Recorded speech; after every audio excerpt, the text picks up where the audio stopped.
Hello everyone, welcome back to my channel. दोस्तों, आज मैं अपनी इस वीडियो में एक महत्वपूर्ण विषय पर आपके साथ चर्चा करने चल रहा हूं और आशा करता हूं कि आपको यह वीडियो पसंद आएगा। दोस्तों, आप सभी को पता है कि इस समय कुछ ऐसी घटनाएं घटित हो रही हैं पूरे हमारे उत्तर प्रदेश में और हमारे बहुत से शिक्षक कर्मचारी अपनी जान गंवा रहे हैं। ऐसी स्थिति में दोस्तों, चर्चा का विषय यह है कि किसी भी कर्मचारी या शिक्षक की मृत्यु की दशा में उसके परिवार को क्या क्या चीज़ें मिलेंगी, कौन कौन सी सुविधाएं मिलेंगी और पारिवारिक पेंशन तथा असाधारण पेंशन में क्या अंतर है। पारिवारिक पेंशन किसे कहते हैं, असाधारण पेंशन किसे कहते हैं और यह दोनों ही प्रकार की पेंशन किसे प्राप्त होती है और कब तक प्राप्त होती है। इन विषयों पर हम आपके साथ चर्चा करेंगे इस वीडियो में। अगर आप मेरे चैनल पर नए हैं तो चैनल को सब्सक्राइब जरूर कर लीजिएगा, बेल आइकन को प्रेस कर दीजिएगा तथा इसे दूसरे मित्रों को शेयर भी कीजिएगा ताकि ज़्यादा से ज़्यादा लोग इससे लाभान्वित हो सकें और यह जानकारी लोगों को हो सके। तो दोस्तों, सबसे पहले तो मैं यहीं पर ये क्लियर कर देना चाहता हूं कि अगर हमारे किसी भी कर्मचारी या शिक्षक बंधुओं की अपनी ड्यूटी के दौरान अपने कर्तव्य का निर्वहन करते हुए अगर मृत्यु होती है तो परिवार को जो प्राप्त होने वाली चीज़ें हैं वो क्या क्या चीज़ें हैं। सबसे पहले तो यह है कि परिवार को मिलेगी आपकी पारिवारिक पेंशन या उसे मिल सकती है असाधारण पेंशन। दूसरी चीज़ ये है कि अगर आपने ग्रेच्युटी का विकल्प चुना है तो परिवार को ग्रेच्युटी का विकल्प भी मिलेगा। साथ ही अगर आप ड्यूटी के दौरान, ड्यूटी का जो एक दायरा है उसके दौरान अगर कर्मचारी की मृत्यु हुई है या कारण रहा है तो एक अनुग्रह राशि जो 30 लाख रुपए की एक मुश्त राशि सरकार ने घोषित कर रखा है वह भी प्राप्त होने वाली है। तो अब हम बात करेंगे, जो मेन विषय हमारा यह है कि पारिवारिक पेंशन और असाधारण पेंशन में क्या अंतर है, कब किसे कैसे मिलती है और पारिवारिक पेंशन में क्या क्या चीज़ें मिलती हैं। दोस्तों, आपको बताना चाहूँगा कि 2004 के बाद जितने भी कर्मचारी नियुक्त हुए हैं उनकी पुरानी पेंशन तो बंद कर दी गई है, लेकिन अगर कर्मचारी की ड्यूटी के दौरान या सर्विस में रहते हुए किसी भी कर्मचारी की मृत्यु हो जाती है तो उसे पुरानी पेंशन का लाभ मिलता है तथा साथ में मृतक आश्रित कोटे में एक नौकरी भी मिलती है। तो ऐसे सभी शिक्षक साथियों के लिए मैं बताना चाहूँगा जो अब इस दुनिया में नहीं है, उनके परिवार को मृतक आश्रित कोटे में एक नौकरी भी मिलना तय है। तो आइए दोस्तों, हम चर्चा करते हैं इस पेंशन के बारे में। जी हाँ दोस्तों, सबसे पहले आपको यह जानना जरूरी है कि आखिर पारिवारिक पेंशन होती क्या है और किसे प्राप्त होती है। दोस्तों, जैसा कि आप देख पा रहे हैं, पारिवारिक पेंशन सरकारी कर्मचारी की सेवा काल में मृत्यु की स्थिति में या सेवानिवृत्ति के उपरांत, दोनों ही परिस्थितियों की बात की जा रही है कि अगर किसी भी कर्मचारी की सेवा काल में मृत्यु हो जाए या फिर रिटायरमेंट के बाद सेवानिवृत्ति के उपरांत उसके परिवार को स्वीकृत किया जाता है, बशर्ते वह अपने मृत्यु के समय पेंशन प्राप्त कर रहा था। कहने का मतलब ये है दोस्तों, अगर सेवा काल में मृत्यु होती है तो डायरेक्ट पारिवारिक पेंशन बनती है और अगर सेवानिवृत्ति के बाद पेंशन बनती है तो पहले तो उसी कर्मचारी को मिलती है। अगर कर्मचारी की मृत्यु हो जाती है पेंशन प्राप्त करते हुए तो उसके परिवार को पेंशन मिलती है, जिसे कहते हैं पारिवारिक पेंशन। पारिवारिक पेंशन स्वीकृत करने के लिए परिवार को निम्न प्रकार से श्रेणीबद्ध किया जाएगा। इसके बारे में आप जान लीजिए। विधवा या विधुर, मृत्यु या पुनर्विवाह जो पहले हो तक, अर्थात अगर कोई भी विधवा हो या विधुर हो उसे पेंशन मिलेगी मृत्यु तक, या फिर अगर वो पुनर्विवाह कर लेता है, इन दोनों में से जो भी पहले हो। अगर पहले मृत्यु हो गई तो पेंशन बंद हो जाएगी या फिर उसने विवाह कर लिया तो भी पेंशन बंद हो जाएगी। पुत्र पुत्री, विधवा पुत्री शामिल, विवाह पुनर्विवाह के दिन तक या कमाना शुरू करने के दिन या 25 वर्ष की उम्र पहुंचने तक जो भी पहले हो। अगर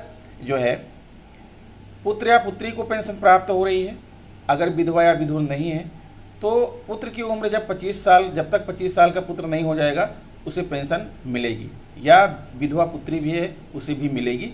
लेकिन अगर विधवा पुत्री पुनर्विवाह कर लेती है या कमाना शुरू कर देती है तो फिर उसे पेंशन बंद हो जाएगी। यही हाल पुत्र की कंडीशन में भी है, पुत्र को 25 वर्ष की उम्र तक पेंशन मिलेगी। श्रेणी 2 क्या है? अविवाहित विधवा तलाकशुदा पुत्री जो श्रेणी 1 में शामिल नहीं हो, विवाह या पुनर्विवाह के दिन तक या कमाना शुरू करने के दिन तक या मृत्यु के दिन तक जो पहले हो उसे पेंशन प्राप्त होगी। माता पिता जो कि पूर्ण रूपेण पूर्ण रूप से सरकारी कर्मचारी पर आश्रित थे जब वह जिंदा था। इसके अतिरिक्त सरकारी कर्मचारी ने अपने पीछे विधवा या बच्चे नहीं छोड़ा हो तो पेंशन किसे मिलेगी? माता या पिता को मिलेगी।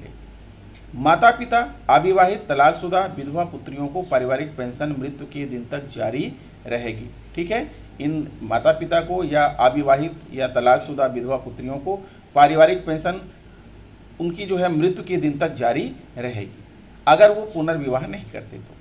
श्रेणी 2 में अविवाहित, विधवा, तलाकशुदा पुत्रियों तथा माता पिता को पारिवारिक पेंशन तभी तक देय होगी जब श्रेणी 1 के सभी पात्र सदस्यों की पात्रता समाप्त हो जाएगी और कोई भी अशक्त बच्चा पारिवारिक पेंशन प्राप्त करने के लिए नहीं होगा। विभिन्न श्रेणियों में बच्चों को पारिवारिक पेंशन उनके जन्म के अनुसार देय होगी और उनमें से छोटा पारिवारिक पेंशन का पात्र नहीं होगा जब तक कि उससे बड़ा उस श्रेणी में पारिवारिक पेंशन प्राप्त करने के लिए अपात्र नहीं हो जाएगा। बात करते हैं दोस्तों, पारिवारिक पेंशन की दर क्या है, किस दर से मिलती है। सामान्य दर तो यह है कि पारिवारिक पेंशन की सामान्य दर सरकारी कर्मचारी द्वारा आहरित अंतिम परिलब्धियों का 30% होता है। यानी आपका जो आखिरी वेतन होता है, अंतिम वेतन होता है, उसका 30%।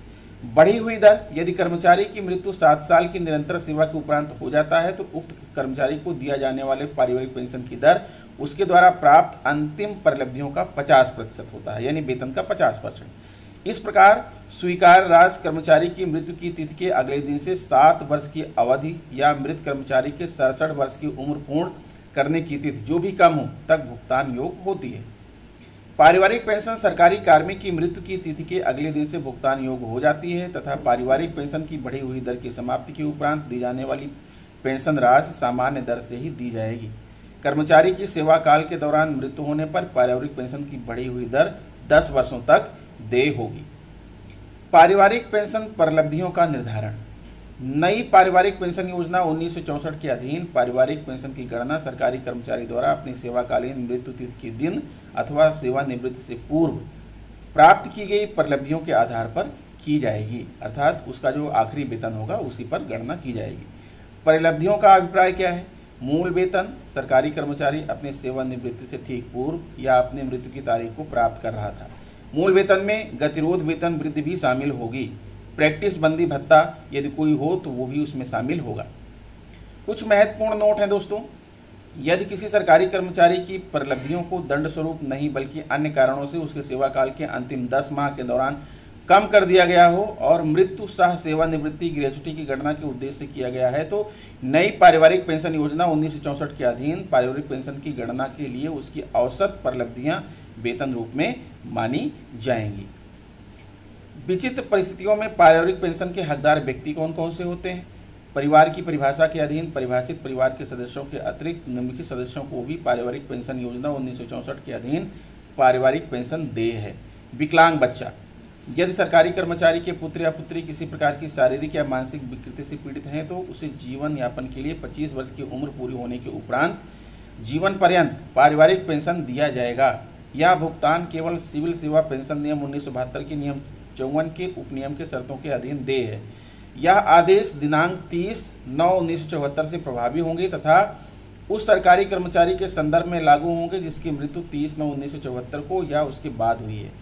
यह शर्त उन सरकारी कर्मचारियों के मामले में लागू होगी जो सरकारी कर्मचारी के सेवानिवृत्ति या मृत्यु के पूर्व घोषित की गई हो।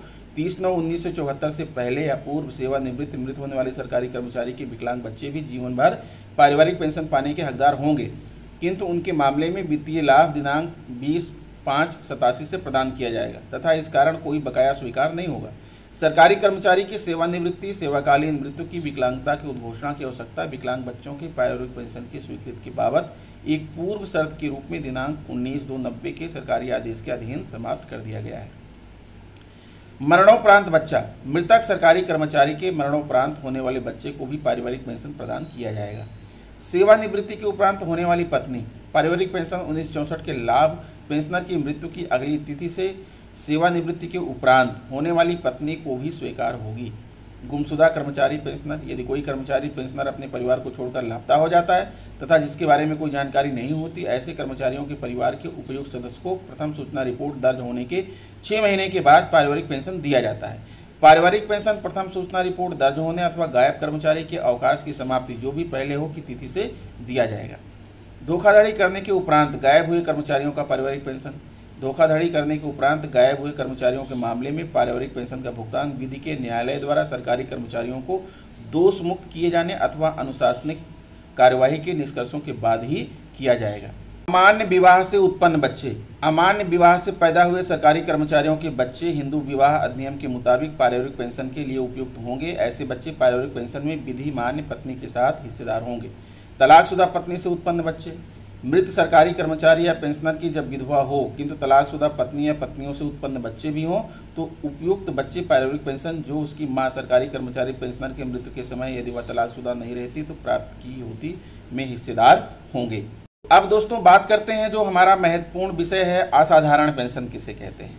जब किसी भी कर्मचारी के सेवाकाल के दौरान मृत्यु होने पर उसके परिवार को कर्मचारी के सेवानिवृत्ति तक की पेंशन उसके पूर्ण वेतन के बराबर दी जाती है तो वह पेंशन असाधारण पेंशन कहलाती है। समझ गए दोस्तों, अगर कोई कर्मचारी या शिक्षक जो है सेवाकाल के दौरान उसकी मृत्यु हो जाती है तो जब तक उसकी रिटायरमेंट की उम्र नहीं हो जाती, जितने दिन शेष थे रिटायरमेंट में उतने दिनों तक उसके जो है नॉमिनी को पूरा वेतन के बराबर पेंशन दी जाती है। इसे कहते हैं असाधारण पेंशन। एक बार फिर से समझ लीजिए, किसी कर्मचारी की सेवाकाल के दौरान यदि मृत्यु हो जाती है, मान लीजिए कि कोई जो है कोई कर्मचारी की 10 साल अभी सेवा बची हुई है और उसकी मृत्यु हो गई तो 10 सालों तक उसके जो परिवार होगा, उसका जो नॉमिनी होगा, उसे पूर्ण वेतन के बराबर पेंशन दी जाएगी। ऐसी पेंशन को कहा जाएगा असाधारण पेंशन।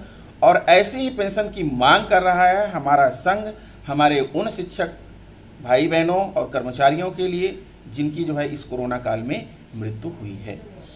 किसी पेंशनर की मृत्यु के पश्चात उनके आश्रितों को कब तक पेंशन मिलती है? तो कर्मचारी की मृत्यु होने पर पत्नी पति फैमिली पेंशन के अधिकारी है, लेकिन पत्नी की भी मृत्यु हो जाए तो उसकी फैमिली अन्य सदस्य में पुत्र अगर 25 साल तक या शादी या नौकरी में जो भी स्थित पहले है तक ही फैमिली पेंशन ले सकता है। पुत्री के केस में उम्र का कोई बंधन नहीं है, बस वह पिता पर आश्रित हो।